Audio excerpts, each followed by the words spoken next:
What's up, YouTube? Welcome back to Moon Rock's Chop Shop, and this is the full Type S review. So stick with me to find out my favorite parts, the not so favorite parts, and also most importantly, the price point I got my spec at. Now don't forget to like, share, subscribe, and comment, and let's get right into it. So first of all, before I start, I just want to thank everybody that's been following along. We built this little mini community. I didn't even think it was gonna be a thing, but here we are. So boom, now we got the Type S, and for everybody following along the journey, stick around, there's a lot more to go. But I guess the first question, you know, that a lot of people may have, I've seen in the forums, I've seen online, YouTube, social medias, what have you, is why this platform? I've been looking since June for a car, and you know, I only started recording and documenting the process maybe like 3 months ago or so. And basically what it boiled down to is that I wanted a car, I needed a car, and everything that I looked at, everything that I was on the market was either so expensive or just not cool. And so it led me to the position of, you know, looking for one of these Type S's. I'm a Honda guy, you know, why not bring it back home with another Honda, another great car? And after looking around in the market for quite a bit, I came to this car. Now, you know, for the spec that it is, for the price point that it comes at, there's not a lot on the market that offers these type of things on a all-around package that's super fun to drive, driver-centric, and you know, it's just a cool car to look at. And let me show you some of the things that I mean by that. So guys, the first thing I would have you guys note is the complete package of exterior that this thing is. I mean, the way this thing is set up, not only is it aggressive, but you know, we have to examine each portion of this fine-tuned piece of engineering. Let me explain. Guys, this car is so aggressive the way that it sits. And you know, it's not just the way that it looks, but everything is pretty much fully functional. These vents right here, they channel the air straight into these big bad boy brakes right here. Yes sir, those are Brembos, 4 pistons. You know, you can see a little Brembo badge right there, Acura right under. Unfortunately it doesn't have the rears, but you know, most cars in this price point don't, so it's okay. But my point being that this car is just completely functional. Everything is for a reason. This vent, so aggressive. It's an air extractor, heat extractor, so aggressive. You know, stance is so aggressive, so aggressive. And you know, I really must comment on this paint.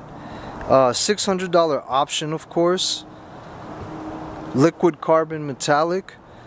I originally went in to buy the Tiger Eye or the Apex Blue, but when I saw this color, how it sets off with the red Brembos, how the Type S red sets it off, the color, the liquid carbon, and then when you go inside, red interior, it's just, the color combos just did it for me, I'm telling you.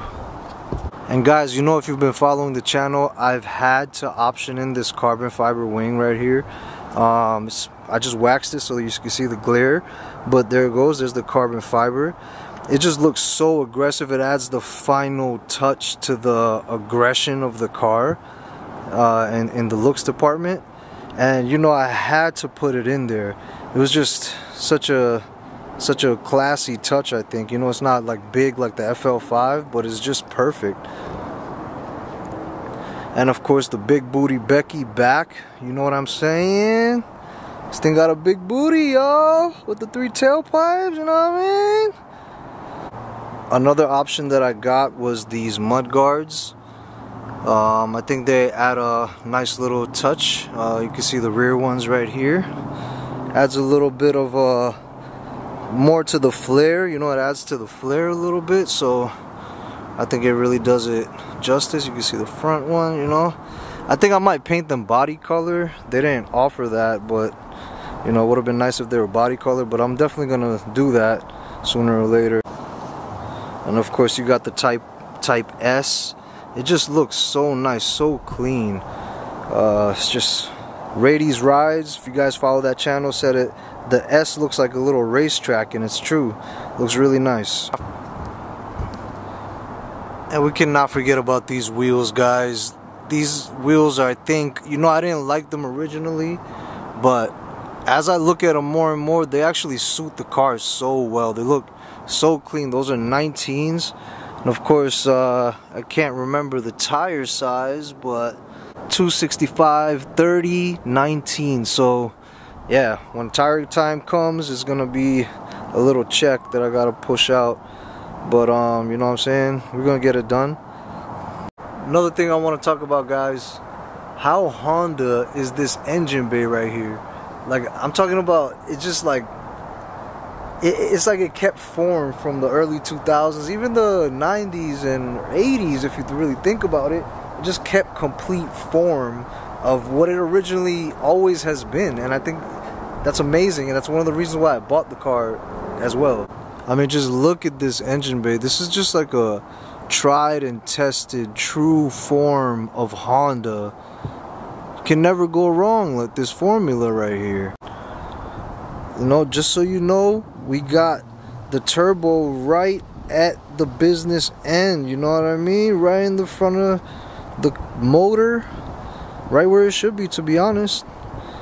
Nice little valve cover. That's so Type R, Type S heritage with the red accents on top, with the red panel on top. And you know, another attention to detail is this battery. Comes with a battery cover, great, you know. And you know, that bad boy right there, might have some off-camera plans for that thing, you know what I mean, when it comes to the power department. But speaking of the power department, from factory, y'all, from factory, doing 320 horsepower, and you know, obviously when you dyno it, you might get like 280, something like that. You know, I've seen numbers at 290 on the dyno to the wheels. So we'll see. I want to actually dyno mine stock, and let's see what happens. I want to know what I'm actually pushing out to the wheels. So that's gonna happen. Stay tuned for that. And for me, y'all, the trunk space is great. It really is. I really don't have too much in here, but I just have my, you know, my camera equipment, my gym bag, jacket, and of course a tuner cult hat. Yee! And you know, as great as the exterior is, I actually quite enjoy the interior as well. But I would say when it comes to negatives about this car, the interior is one of the pain points for me for sure. And I'm going to explain why. But I still like it, but I will explain why. Let's get into it. Now, this pedal box is pretty good for me. I enjoy the space. You know, and you can see I optioned in the all-weather mats, the Type S. And yep, I still got the plastic on there. You know what I mean? I'm not taking that off. Even on the, you know, you can see it right there. Still got the plastics.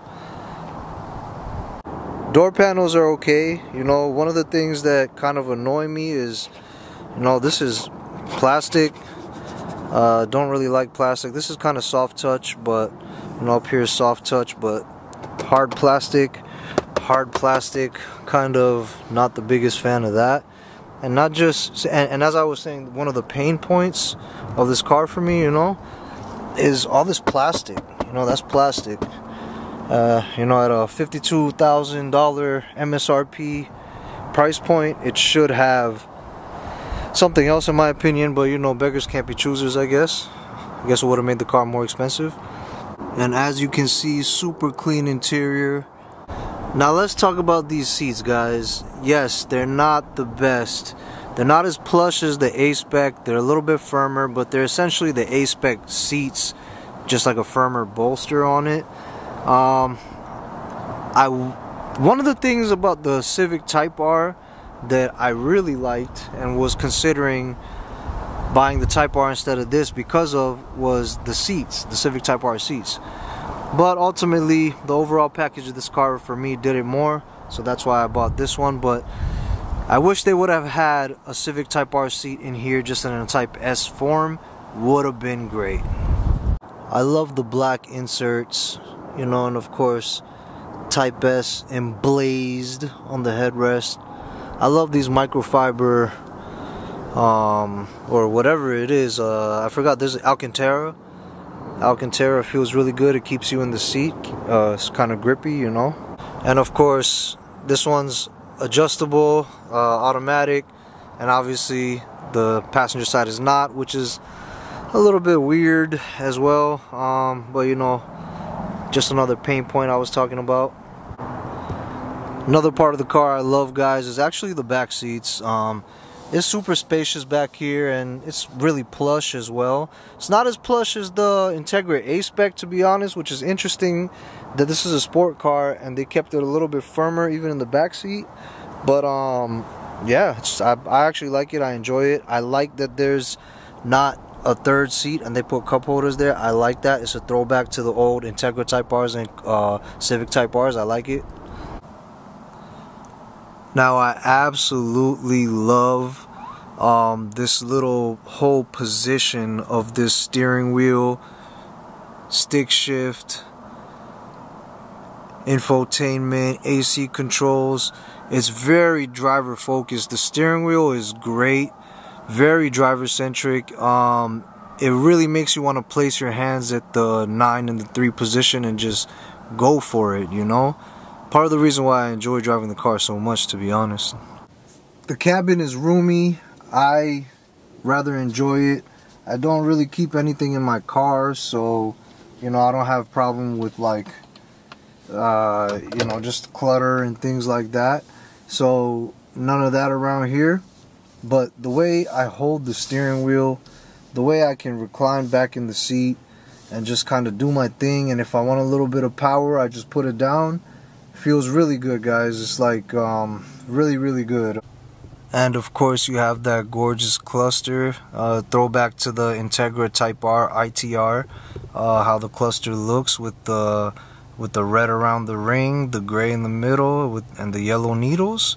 So throwback to the Integra Type R, if anybody didn't know. Give you guys a little rev.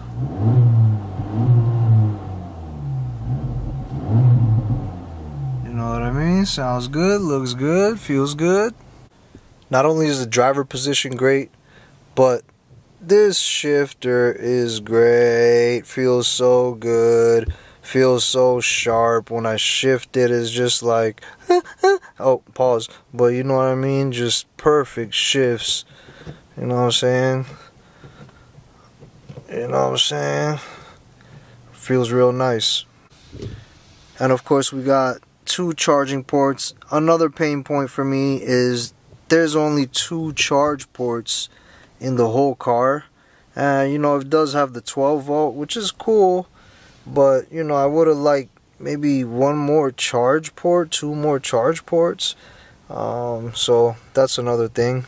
AC vents are great, super tactile. I love the way it feels. Actually, all of it feels really nice. The wireless charger kinda works okay. It charges rather slowly, but it does charge. I know the 2023s, they don't charge so good, but I'm glad they put better wireless chargers in the 2024s. Not that the Type S comes 2023, but I'm just saying the A-Spec and other wireless chargers from 2023, even the TLXs, weren't the best thing, but this one actually works. So guys, one of the most important questions that everybody does have with a car like this, if you're in the market for one, is what was your final out the door price? What's the price point I'm looking at to actually pay for one of these things? After months of searching with trash dealerships, I found one, Acura of Pembroke Pines, that was fair price, MSRP. They wanted to add on some accessories, but it was accessories that I wanted anyways. And actually I added more accessories besides what they were offering, or just, you know, selling with the car. So it was fine for me. But don't let that deter you. There's definitely dealerships out there that will not charge you anything, you know, or I mean, meaning no extra accessories. But I think there's certain accessories that I got are very tasteful and they're important to have.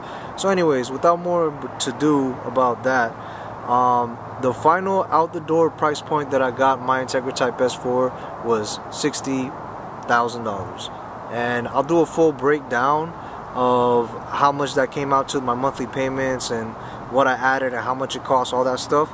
But just to let you know, taxes, title, accessories, everything included, $60,000.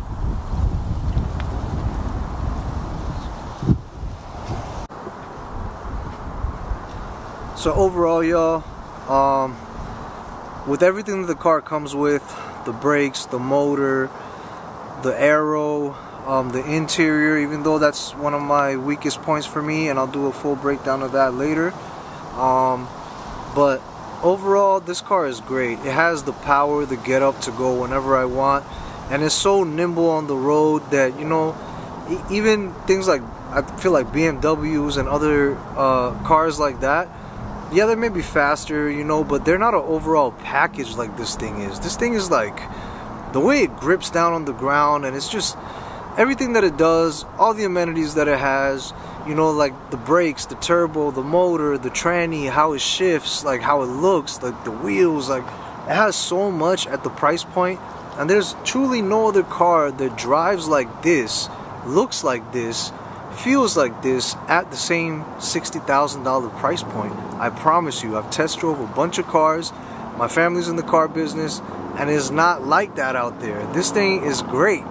So with that being said, guys, thanks for watching another episode of Moonrock's Chop Shop. Thanks for following the journey. If you liked the video and you stayed this long, hit me a thumbs up. And if you're not subscribed, please subscribe if you enjoyed the content, because I'll be coming out with more. And follow the journey, and a lot of exciting things coming in the future. So thanks, and until the next one, guys, peace.